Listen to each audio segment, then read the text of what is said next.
10살인 줄 알아.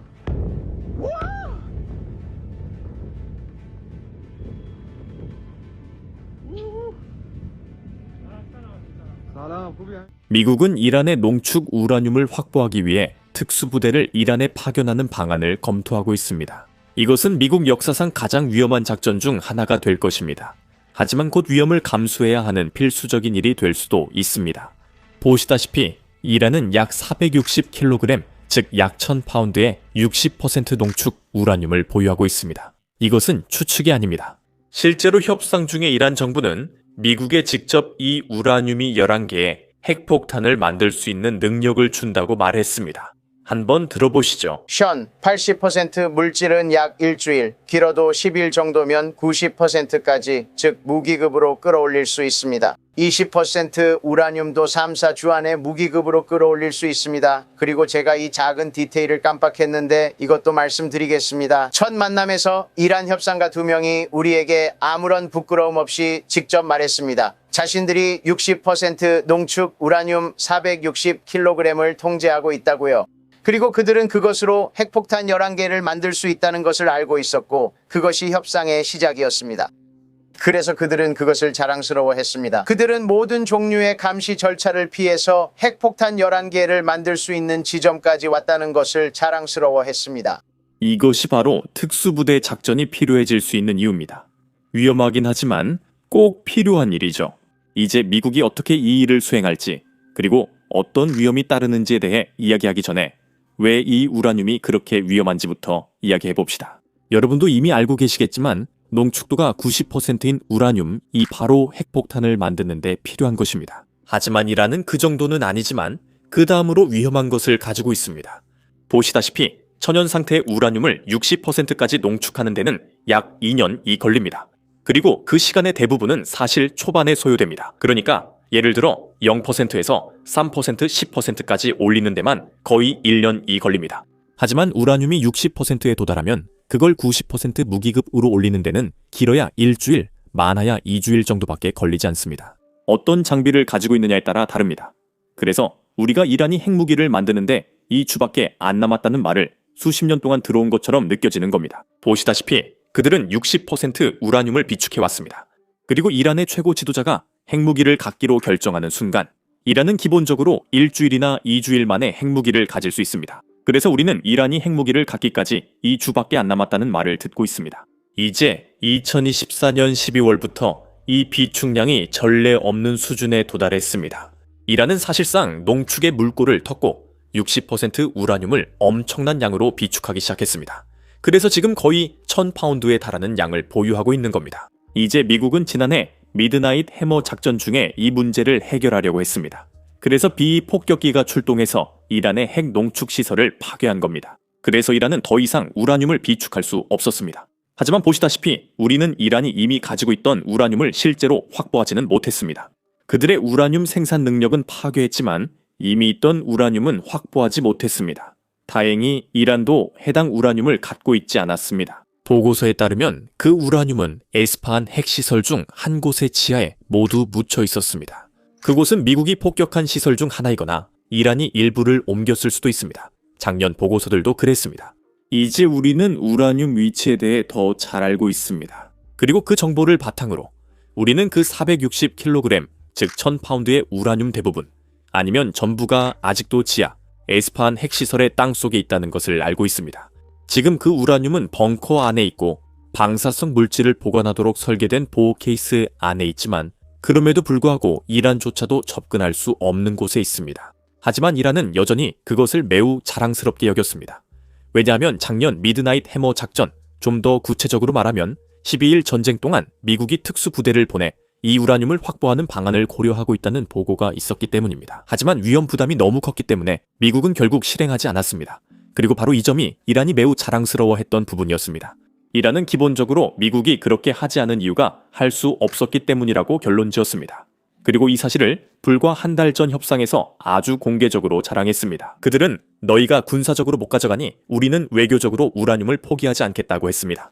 들어보시죠. 이란 정부의 잔존 세력과 어떤 식으로든 협상을 할 여지가 아직 남아 있습니까? 그건 대통령에게 달려있다라고 생각합니다. 제 생각은 그렇습니다. 하지만 그들은 첫 번째 협상에서 별로 호의적이지 않은 것 같았습니다. 제가 한 말을 들으셨죠? 그들은 우리가 양도할 수 없는 농축 권리가 있다고 했습니다. 그들은 60% 농축 연료를 11개 폭탄을 만들 수 있을 만큼 가지고 있다고 자랑했습니다. 그들은 저와 자레드에게 당신들이 군사적으로 가져갈 수 없는 것을 우리가 외교적으로 내주지는 않을 것이라고 말했습니다. 그래서 제 생각에는 그들이 태도를 바꿀 필요가 있다고 생각합니다. DUR에서 보고 싶은 건 무엇인가요? 지금이 최대 협상력 시점이라고 생각하시나요? 저는 대통령이 우리가 가진 것을 증명했다고 생각합니다. 피고인에게 끌렸다. 미국이 최대 협상 지렛대를 가졌지만 우리는 합의할 생각이 없습니다. 그들은 합의하길 원하지만 우리는 아닙니다. 제가 조사하며 가졌던 당연한 의문이 있는데 아마 여러분도 궁금하실 겁니다. 미드나잇 해머 작전이 있은 지 6개월이 넘었습니다. 왜 이란은 핵시설 아래에 묻혀있는 우라늄을 그냥 파내지 않을까요? 자, 그 이유가 뭔지 아세요? 모사드와 CIA가 이란 사회에 너무 철저하게 침투해서 이란 자체, 즉 정권이 이 우라늄을 옮기는 것을 두려워하고 있습니다. 그들은 만약 우라늄을 파내면 추적당하거나 도난당하거나 노출된 상태에서 공격당할 수 있다고 걱정하고 있습니다. 그래서 그냥 묻어두는 것이 더 안전하다고 결정한 것입니다. 이렇게 하면 그들은 우라늄 위치를 알고 아무도 가져갈 수 없다는 걸 알 수 있습니다. 실제로 미국이 이 우라늄에 접근하지 못하도록 하기 위해 이란은 입구의 흙을 더 덮어서 그 장소를 완전히 가려버렸습니다. 그렇게 하면 지상 습격이 더 어려워집니다. 하지만 이런 모든 조치에도 불구하고 미국은 지상 습격을 고려하고 있습니다. 왜냐하면 어쩔 수 없이 이란이 핵무기를 갖지 못하도록 확실히 해야 하기 때문이죠. 60% 농축 우라늄을 1000파운드나 가진 이란을 받아들일 수는 없는 거죠. 이제 미국이 이걸 어떻게 하려고 하는지 들어가기 전에 아래에 있는 좋아요와 구독 버튼을 눌러주시면 감사하겠습니다. 이게 알고리즘에 정말 도움이 되고 이 영상을 더 많은 사람들에게 전달하는 데 큰 역할을 합니다. 이제 어떤 방안들이 논의되고 있는지 이야기해보죠. 미국과 이스라엘 모두 이런 작전을 예전에 고려한 적이 있습니다. 실제로 작년 12일 전쟁 이전에 이스라엘이 자체적으로 특수부대를 이란에 단독으로 투입할 계획이라는 보도가 있었습니다. 이스라엘은 벙커를 관통할 수 있는 비위 폭격기가 없었기 때문입니다. 그리고 그들은 핵무기를 가진 이란을 받아들일 수 없습니다. 그래서 위험을 감수하고 자체 부대를 투입해서 그 시설들을 폭파하려고 했던 것입니다. 이스라엘은 예전에도 이런 일을 했습니다. 2024년에 이스라엘 특수부대가 시리아에 침투해서 이란이 실제로 시리아의 건설을 도운 지하 탄도미사일 기지를 파괴했습니다. 그리고 이와 더불어 우리 모두 미국 특수부대가 이런 일을 충분히 해낼 수 있다는 걸 알고 있습니다. 오사마 빈 라덴 습격 작전도 봤잖아요. 그리고 물론 올해 베네수엘라에서 마두로에게 일어난 일도 봤죠. 하지만 이 모든 것에도 불구하고 이번 작전은 우리가 과거에 봤던 어떤 것과도 많이 다를 것이라는 점을 지적하는 것이 중요합니다. 우리가 아는 한 이것은 미국 군대가 핵 물질을 다루게 되는 첫 번째 사례가 될 것입니다. 그리고 이는 특수한 역량이 필요합니다. 다행히도 미국은 델타포스나 실팀6만 보유하고 있는 것이 아닙니다. 사실 이 부대들 내에는 대량살 상무기를 다루기 위해 특별히 설계된 전담 부대들이 있습니다. 이들의 임무 전체가 바로 이런 상황을 대비해 훈련하는 것입니다. 현장에 침투해서 위험 물질을 확보하고 안전하게 반출하는 것이죠. 개인적으로 저에게는 이것이 확실히 충격적이었습니다. 지난해 사용된 GBU-57 벙커버스터와 마찬가지로 그 벙커버스터는 이란 시설을 파괴하기 위해 특별히 설계된 무기였습니다. 이런 상황을 위해 이런 팀들이 존재합니다. 이제 트럼프 대통령에게 이러한 병력을 배치할 것을 고려하고 있는지 직접 질문이 들어왔습니다. 그리고 이것이 그의 대답이었습니다. 어떤 상황에 지상군 파병을 고려하시나요? 이에 대한 생각은 어떠신가요? 지금은 그 얘기조차 하고 싶지 않습니다. 제 말은 그건 적절한 질문이 아니라고 생각합니다. 아시다시피 저는 그 질문에 답하지 않겠습니다. 그럴 수도 있습니까? 아주 타당한 이유가 있다면 가능할 수도 있습니다. 정말로 충분한 이유가 있어야 합니다.